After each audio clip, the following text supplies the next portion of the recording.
Okay. So, can you tell me a little bit about like your ties to Pennsylvania? Because this is all about local authors and stuff. So, why are you here? Hi. Yeah, my ties to Pennsylvania are I was born and raised in the middle of a cornfield in Berks County, Pennsylvania. I moved to Ireland for about a decade, and even there, when I tried to grow corn, which of course you can't grow corn without like sweet corn, without like a greenhouse. So I made a big greenhouse, and even there, I made my cornfield the shape of Pennsylvania. Every Oh, single one of my 16 published books are somewhere somehow set in Pennsylvania, pretty much squarely set in Pennsylvania, but a few wander. But I love Pennsylvania. I grew up, I grew up probably not liking Pennsylvania and wanting to leave, but like everybody does, I think, with their hometowns. I could be wrong about that. I love being Dutchy. If you ain't Dutch, you ain't much, right? I love corn pie and I love chow chow and I love all these, Dutchy things, and I still love a good deal. But yeah, that's my ties to Pennsylvania. I'm from here and I love it. I came back. I have to agree with what you said about. I feel like everybody grows up hating, and then they're like, oh, darn, I miss Pennsylvania. I miss my hometown. I think that's how it works. And I mean, I didn't come back because of that, but when I came back and I had a choice of everywhere, I could have lived anywhere. And of course I chose here. I mean, how couldn't I? I'm in Lancaster County now, though. And then so what inspired Ask the Passengers? Well, actually, what really inspired it right at the opening is a habit I've had since I was 6 years old. I used to sit in the middle of my yard, in the middle of the cornfield, and stare up at the really high airplanes and send love to the passengers in the airplanes. I used to just send my love and kind of like send a vibe, right? I know it sounds really cosmic for a 6 year old, but I was a cosmic 6 year old. So I used to just send vibes to the passengers. And I also really wish that one day I would be somebody in one of those planes. And I travel pretty much for a living. So I ended up that person, which is pretty cool. Oh, full circle. Very cool. Okay. And then so I was reading some of your other interviews and I saw that you said that you like kind of write by the seat of your pants. So can you talk a little bit about like your writing process, like what that means? Sure.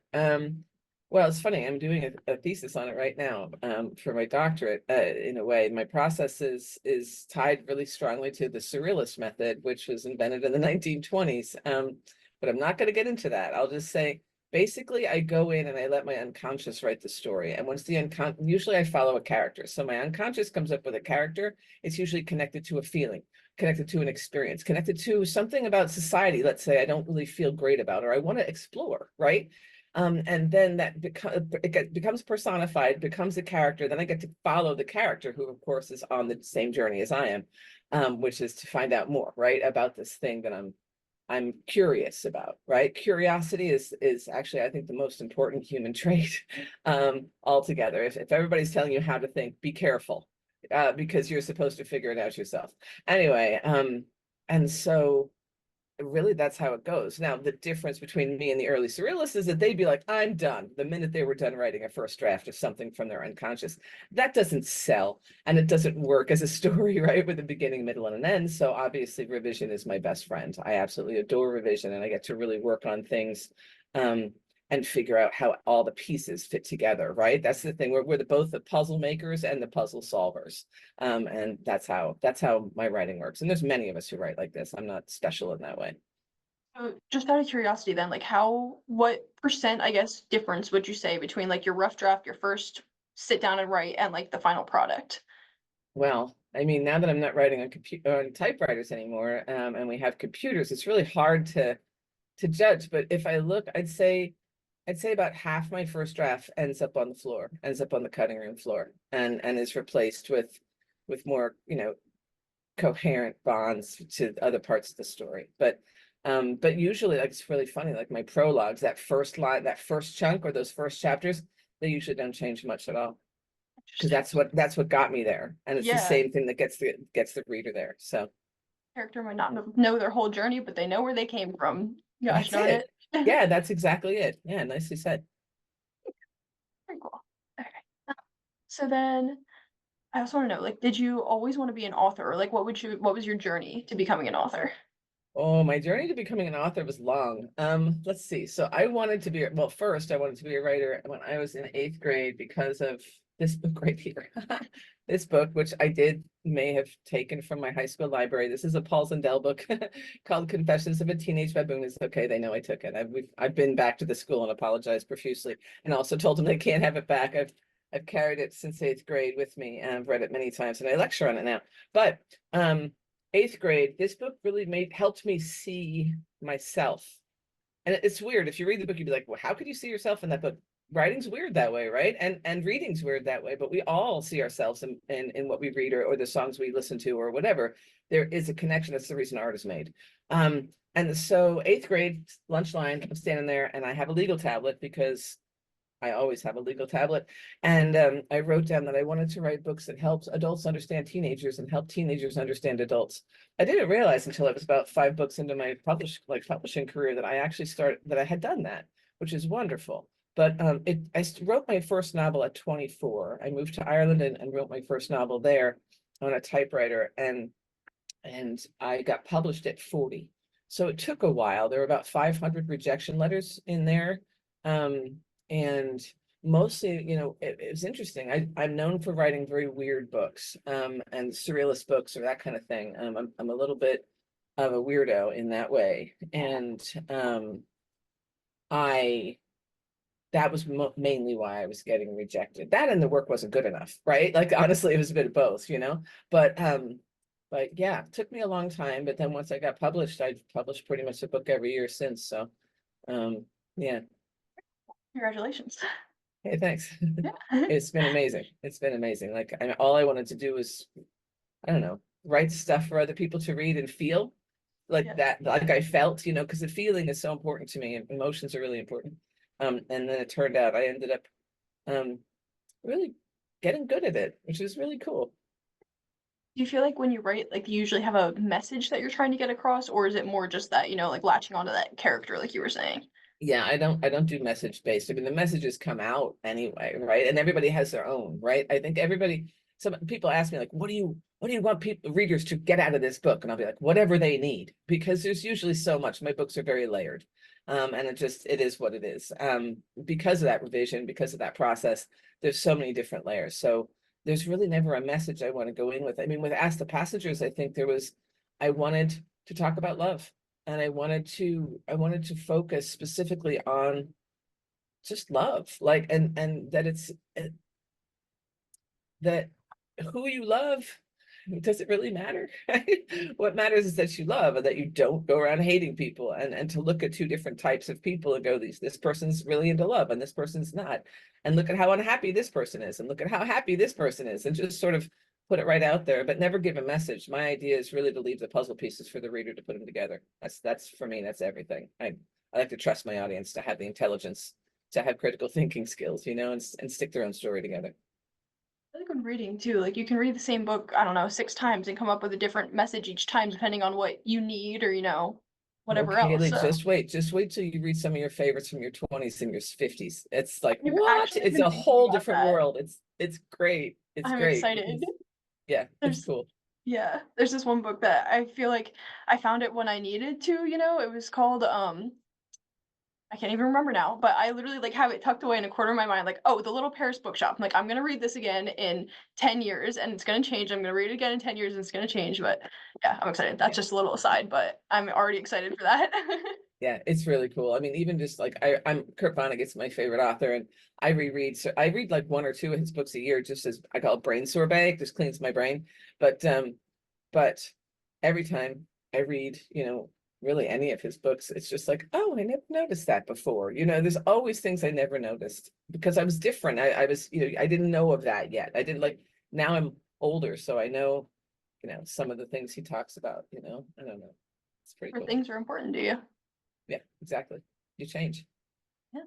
Um, and then, okay, so obviously you won the Prince Award, and then you won it again. So can you just talk a little bit about that, like what that experience was like, what that meant to you, all that? Yeah. Yeah, like, winning it the first time, I mean, I won an honor, so a silver, back in 2011. And at that point, um, the only men had ever won 2 of any color, we'll say, of any type. And but no women had ever won two. So I never thought I'd ever get another one. And then for Dig in 2020, Dig was published in 19, but the award comes the year after. I won the gold, and that was absolutely shocking. I just honestly didn't think I didn't think a woman could do that. I didn't think it would I didn't think it would happen. And then it happened. And then the pandemic came, and I didn't go to Chicago to make a speech or any of that stuff. I had to kind of stiffly and, well, from the video, angrily, because I guess I was really passionate, right? Like when I get passionate, I look really angry, but I'm just really passionate. Anyway, make a speech to my front door because, it was behind the computer. And then I took off my dress and put my sweatpants back on and went to work. But then, yeah, and then this year I was at my parents'. Funnily enough, it was corn pie day, Kaylee, and so really Dutchy. I'm up in Berks County, and I'm having corn pie with my parents, and we sat down to watch my dad's favorite show, and my phone rang, and I picked it up, and I thought, I didn't even have it on my radar, because when we published The Collectors, it's a collection, it's an anthology. And an anthology had never won the Prince Award before. And the Prince Award, for those who are, watching and don't know what it is, like if you know the Caldecott or the Newbery, that's what the Prince is. It's a pretty big deal. It's just for that older age group. And so I got the call, and they were like, I'm like, wait, do you mean the gold? Like we won the gold? And they were like, yeah. So for me, this one was really extra exciting, because I got to share it with 9 other people. And 9 people that I chose and asked to write a story. Like, they wrote a story for me. I was like, hey, write this weird story about a weird topic and make it weird. And they were like, okay, because we finally got to a place, or at least I did in my career, where my weirdness was being rewarded over and over again, me taking risks. And I think that's one of the biggest stories. Like, if I could go into schools, which I do, and tell young people things, which I do, I would say, look at me. I took risk after risk, and not like bad risk, positive risk, right? And it paid off, And even now in my 50s, I'm taking a risk right now. I just started a nonprofit, and it was like, I'm so scared, right? Because it's new, and I had to talk to myself out of it yesterday, going, Amy, why are you dreading this? This is exciting. You're doing something great. But anyway, I just went off on a total tangent there. But whatever the question was, that was the answer. Now I have to ask, what's the nonprofit that you're starting? Oh, I just started Gracie's House. Gracie's House is a charity. That's the logo. I'm just putting it there because the logo is going to stick with you. But it's a nonprofit that's dedicated to maintaining or starting and maintaining safe spaces for LGBTQ plus youth in rural areas. Having been raised, and then having raised 2 kids who are LGBTQ plus in a rural area, and experiencing the hatred, and I'm not going to call it anything else. I could make it smaller. I could say it's a misunderstanding, but Kaylee, it's hatred. People steal my flag. People vandalize my house because I have a flag outside of it.